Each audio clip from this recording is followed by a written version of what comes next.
everyone, thank you for joining me in another video of Prepper Talk. In this video I've had a good think about the things I would like to have as my top 10 items in any given survival situation, but also as a prepper. It doesn't have to be ready to always bug out, it could be the case of bugging in, but we have to be prepared for both. So with actually looking at a few fellow preppers on other channels from across different countries, here is what I have put together as a top 10 list. But within a couple of these, I'm going to expand it a little further. Let's begin. I'm going to leave number 1 to see if you can guess it. So let's start going in from number 2 onwards. A lot of people like to do the top 10 starting from 10 downwards, but the way it goes, I want to tell you the most important first, and then the least important but still having a very important place on that list. So starting off at number 2, the most important thing for us, our bodies are full of it almost, and we can't survive more than a few days without it. That is water. I would say as a prepper, it's always best to have some stockpiles. Recently in this date we see the storms and hurricanes that are happening from the east coast of America down to the Philippines, the floods, the landslides, trapped in homes.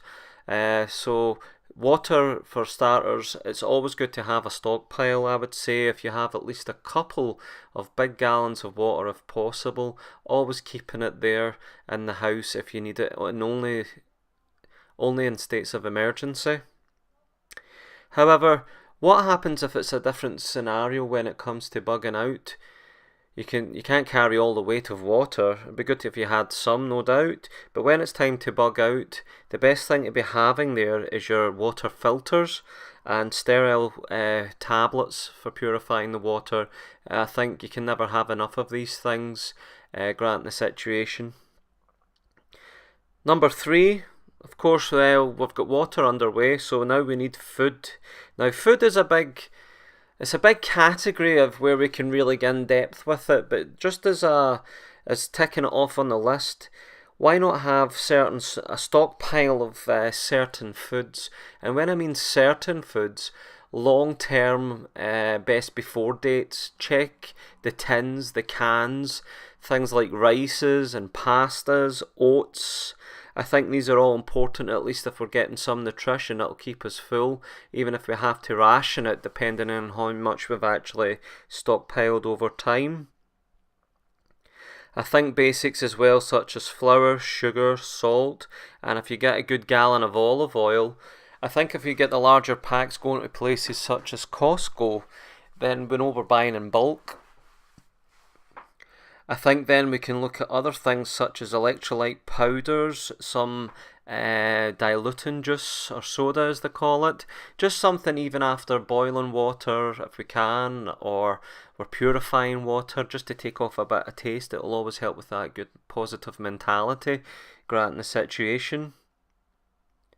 Many times out in the woods, feeling sorry for myself in the early days, getting through that psychology barrier, being out in the wild, hail, rain or shine.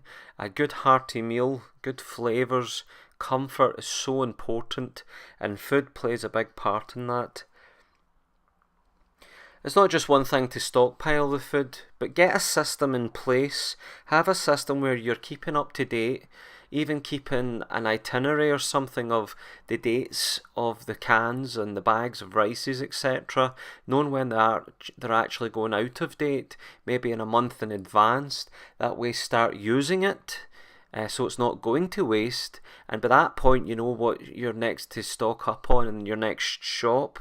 Start getting that system in place, be really effective on it and keep on top of it. I think when it comes to cans, obviously cans of fruit and vegetables may be important, because if you start buying vegetables, they're only lasting so many days at best, so they will go off as nature intends. So cans of fruit, cans of veg, different cans of meat, and that's not just like obviously the red meat substitutes. What about tuna, salmon, all these oily fishes, all rich in omegas? You have to think of your nutrition value here as well. Things like peanut butter, almond butter. high in calories because of the healthy fat contents, but also proteins involved there. Little things like this. I don't think you could ever have enough knowledge when it comes to some nutrition, but these long-lasting foods are definitely a must to see you through. The next one on the list, therefore, is fire. Now, of course, if you're trapped inside the house, there's flooding outside, there's strong winds, or there's anarchy on the streets, and you've made it to the point where you've either decided to stay in, or bug in, as they call it, or it's just something to pass the time. Fire will definitely come important, especially if you actually have to bug out. So again, as a prepper, you're prepared for any scenario. As a prepper, you would want obviously the obvious, such as some stockpile of lighters, matches, waterproof matches even.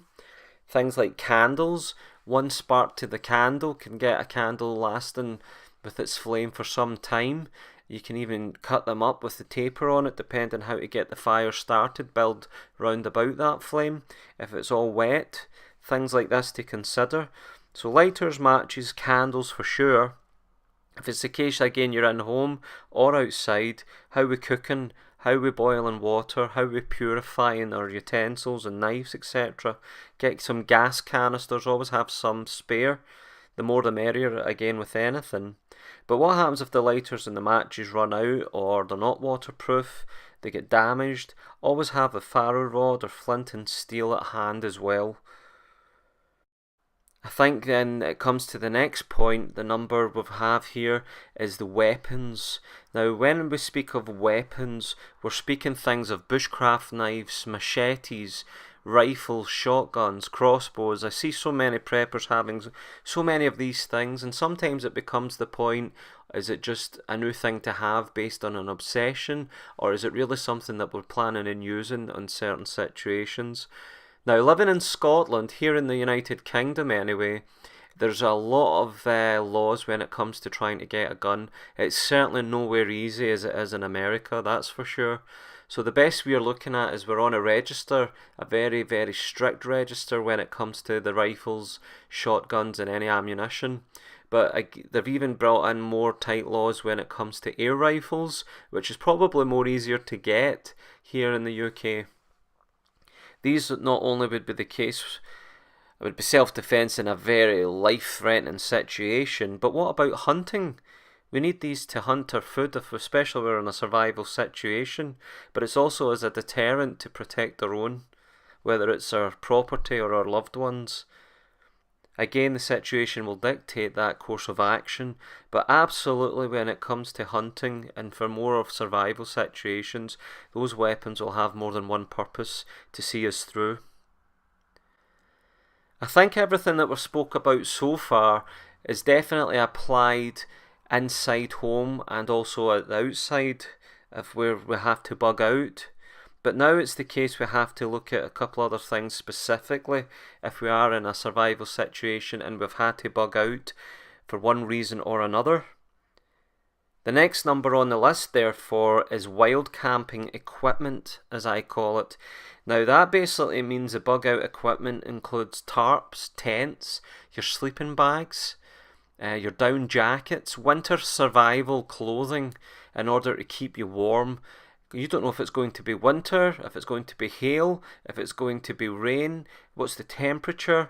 All these things, therefore, your shelter with the tent and tarps are very much important.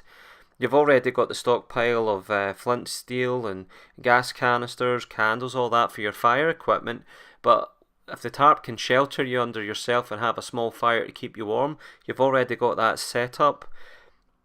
So when it comes to winter clothing, I call that the wild camping because that's very much something I practice when I'm away and I very much know what kind of equipment I have. The next number on the list, therefore, I have communications. Now communications I've got down for radios, phones, apps. Now the reason I'm mentioning these things is because, yeah, it would be great to have a radio, it'd be great to plug into the BBC World Service or pick up in other frequencies if people are out there, if we're in a real catastrophe or a post-apocalyptic situation, or if it's a case of just networking even from now. those radios, those places to tap into would be great, and it's something myself I have to look in and learn, as well as purchase some radio. There are some good YouTube channels out there specifically for that. But obviously the phones, where would we be without a mobile phone? Where would we be without certain apps? And there's so many out there, millions of apps. Ones that could even learn us how to use signals or Morse code if it ever came to it. Is there anything wrong in still having to learn that? What happens depending on the situation? The grid is down. Well, we'll be able to use the internet. We'll be able to use the networks that provide us with the mobile signals. So again, radios, phones, apps, Morse code, learn it where it comes to a flashlight or where it comes to actually hitting that button on the radio. Communications is another vital thing when it comes to survival. Now this may tap in with the food and water idea, but what happens when you start running out of that, or if it's rationed in a certain way, you're not getting daily nutrients? Why not have a stockpile of vitamins and supplements? Multivitamins these days have a long-lasting sell-by date on them. Again, get into that way like the food, stockpile them and start having a system in place where nothing's going to waste, and you always know when to restock up and start using the ones as time goes on. I think vitamins and supplements will play a vital role when the food shortages go. And that taps into the next point when again you're looking after yourself health-wise. Have a first aid kit. Consider current medical needs of yourself and family. Does someone have skin allergies? Does someone have medication right now where they have to have it prescribed?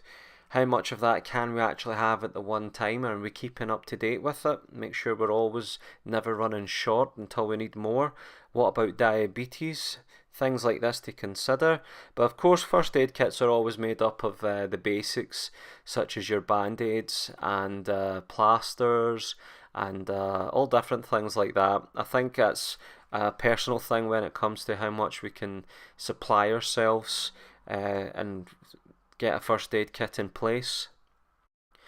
Now lastly I've got in here is batteries. Now this is where I wanted to do it the other way about and start working the way up. Why batteries at the end?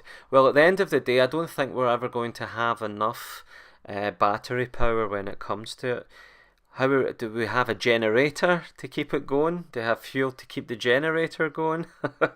So it becomes the point like our phones or mobiles, our sat navs.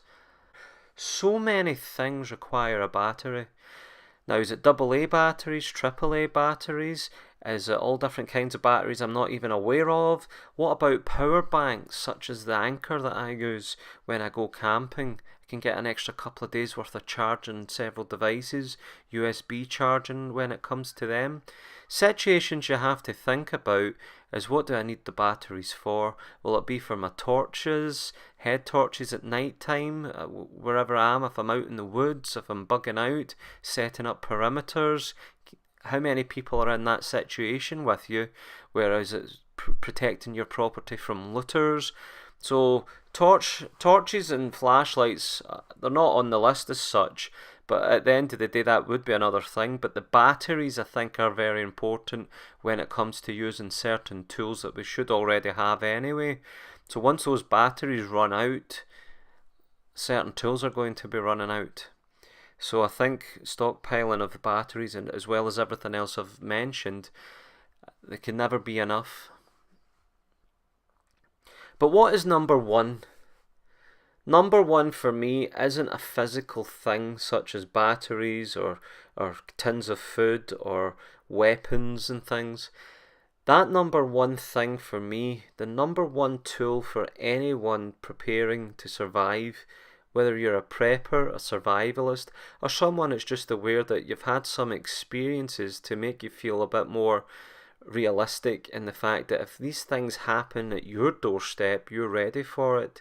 And that for me is a state of mind, a prepared mind, an alert mind, calm, collected, with absolute rationality will be your number one tool. It will help you trust in yourself, You will be mentally prepared, thinking of all different scenarios, having the stockpile ready for it, and the best plan of action of what's to do, whether you bug in or bug out. The self-reliance will be number one for sure. Your superior attitude and mindset, prepared mind, whether it's you've been out in the weathers prepping, you've been trying your equipment, you've been learning bushcraft skills when your food and water run out, you'll know how to still get on in a hardship of labour in order to set up shelters, prepare your food, hunt your food, and then obviously keep up with all other things from sanitation in the wild to just being in a good state of mind and comfortable. And if you're used to wild camping, if you're used to these environments where you've really tested the extremes of what Mother Nature throws to you, and you're already in those hills like myself or in those woods, then you know what the mental state can be. You know how quickly you can become tired with the laborious tasks at hand to set up shelter and get everything ready in order to survive. We have it so easy going to the supermarkets these days. We have it so easy in civilized society, but as soon as that society comes under catastrophe, whether it's war or natural disasters or any social uprisings, your mental state is prepared. You are prepared, and that is the number one tool. So thanks for watching, guys. That's my take on it. I hope this all made sense for you. If you don't agree with the list, it doesn't even have to be in that specific order, but these things all are the things that I do have, and I don't have enough of them. I don't think we could ever have enough, but obviously there are other things there which I do have that's not on the list. I don't think we have to limit ourselves to the list, but for me this is a definite. This is a clear thing. I know that all on that list I'll get through quite a lot and be ready for it. So what's your thoughts? What's your takes? What's your critique? Get the comments coming. Let's build a network of support. Let's hear that feedback and tell me your thoughts and ideas, and it'd be great to hear from you. Hit the thumbs up, subscribe to the channel, share the video if you think you liked it that much, others will benefit from it, and I look forward to your interactions. Take care. Prophecy Prepper out.